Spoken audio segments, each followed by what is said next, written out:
Olá pessoal, tudo bem com vocês?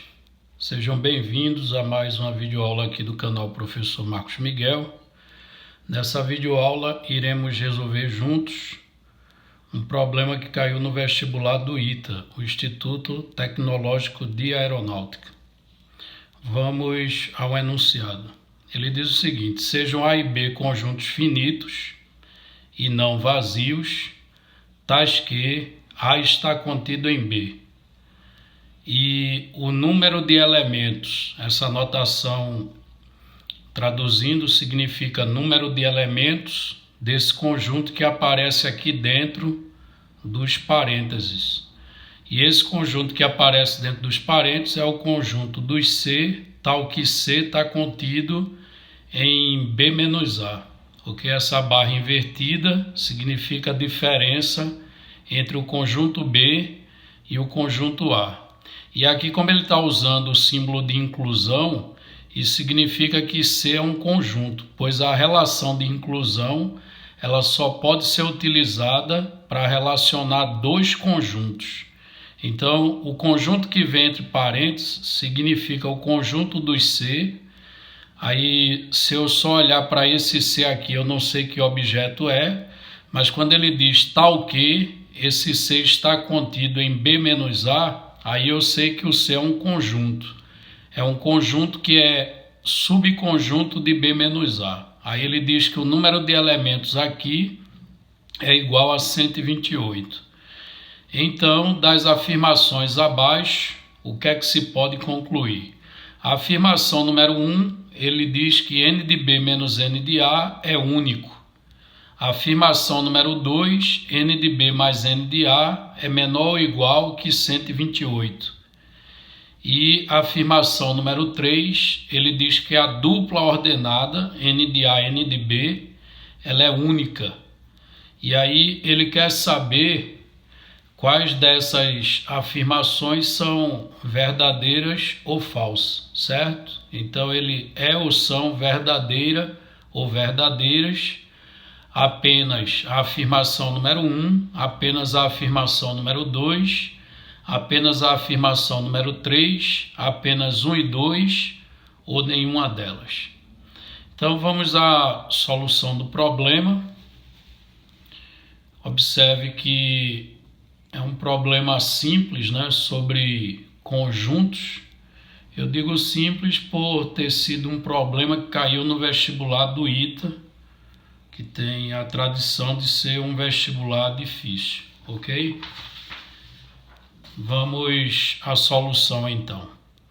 Ora, extraindo lá do enunciado, o que é importante é que A e B são dois conjuntos não vazios. Ele falou que A e B são dois conjuntos não vazios, tais que o A está contido em B, ok? E essa informação aqui sobre o número de elementos desse conjunto, que ele está dizendo que é 128. Então é crucial entender essa parte aqui, o número de elementos desse conjunto. Como eu disse antes, lá quando estava lendo o enunciado, esse é o conjunto de todo C, tal que esse C está contido em B-A.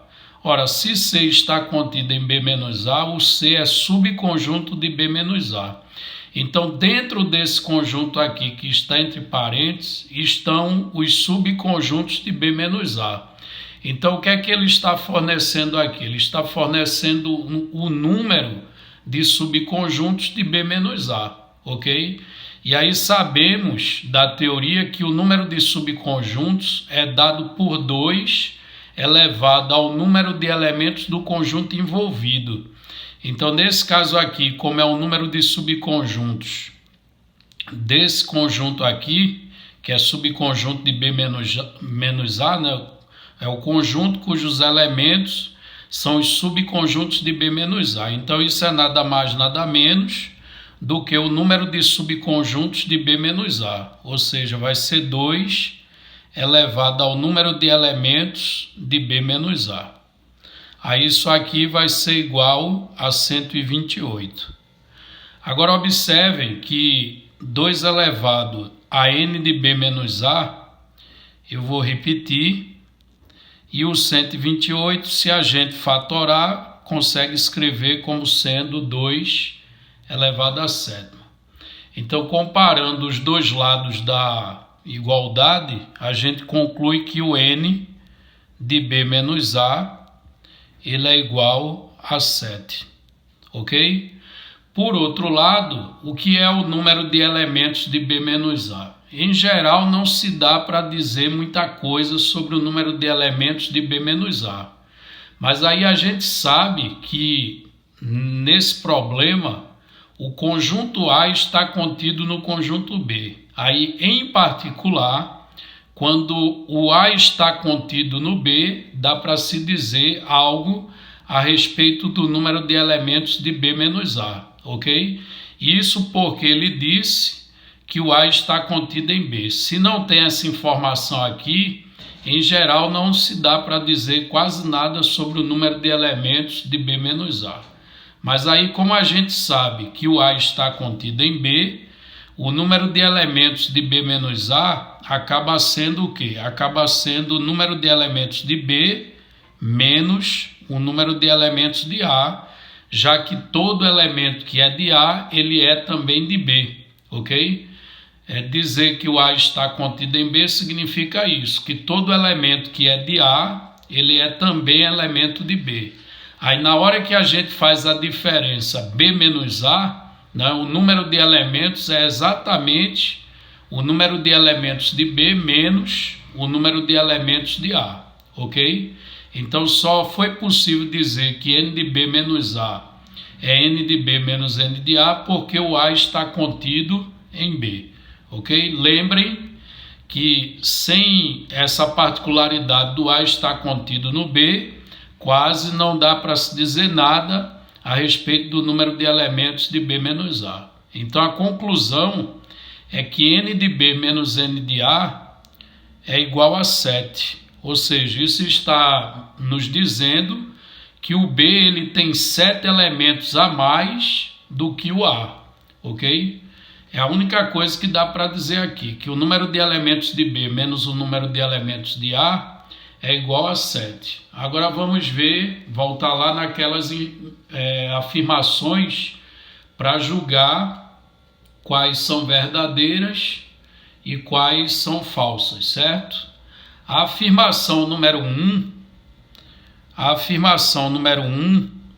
ela diz o seguinte, que o número de elementos de B menos o número de elementos de A, ele diz que isso aqui é único. E aí a afirmação é verdadeira. Por quê? Porque n de B menos n de A é 7, apenas 7. Você não tem outros valores. Então essa diferença aqui, o resultado dela é único, certo? E portanto a afirmação número 1 é uma afirmação verdadeira. Vamos à afirmação número 2. A afirmação número 2, ele diz que o número de elementos de B somado com o número de elementos de A, isso é menor ou igual que 128. Ora, essa é claramente falsa. Por quê? Porque n de B e n de A são dois números naturais quaisquer, cuja diferença nesta ordem é 7. Então eu poderia ter o n de B com 1007 elementos, eu poderia ter o B com 1007 elementos e o A com 1000 elementos, que funcionaria, ok? Basta eu pegar dois números naturais cuja diferença é 7 nesta ordem, ok? Então observe que n de B mais n de A não está limitado, ok? Porque eu poderia, como eu disse, pegar um igual a 1007 e o outro igual a 1000, e aí a soma daria 2007, o que ultrapassa 128. Portanto, a afirmação número 2 é uma afirmação falsa. E a última afirmação é a afirmação número 3, quando ele diz que a dupla ordenada, isto é, a ordem importa, né? A dupla ordenada n de B, aliás, ele dá nessa ordem aqui, n de A, n de B. Essa dupla ordenada aqui, ele afirma que é única, certo? Ele está dizendo que a dupla ordenada ela é única. Ora, voltando lá no que a gente sabe o quê? Que N de B e N de A é uma dupla, certo? Cuja diferença nesta ordem é 7. Então eu teria uma infinidade de possibilidades, tá certo? Para essa dupla ordenada. Isso quer dizer que essa dupla ordenada ela não é única. Veja que se eu pegar 14 e 7 vai funcionar, se eu pegar 27 e 20 vai funcionar, se eu pegar 17 e 10 vai funcionar, se eu pegar 1007 e 1000 vai funcionar, ou seja, você encontra uma infinidade de duplas, N de A e N de B, que irão funcionar aqui. Basta pegar uma dupla que a diferença seja igual a 7 nesta ordem, N de B menos N de A igual a 7. E, portanto, a afirmação número 3 é uma afirmação falsa. Então, voltando lá nas alternativas, observe que apenas as afirmações 1 e 2, né? Apenas 1 e 2 são, corrigindo, né? Apenas a afirmação número 1 ela é verdadeira, certo? Só é verdadeira a afirmação número 1. 2 e 3 são falsas. E aí, se você volta nas alternativas do problema, né, você tem isso na letra A, né? Ele quer saber quais são ou qual é verdadeira. Então, apenas a afirmação número 1 é verdadeira. Portanto, a alternativa correta é a letra A. Então, está resolvido o problema. Se gostou, deixe o seu like, inscreva-se no canal e até a nossa próxima videoaula.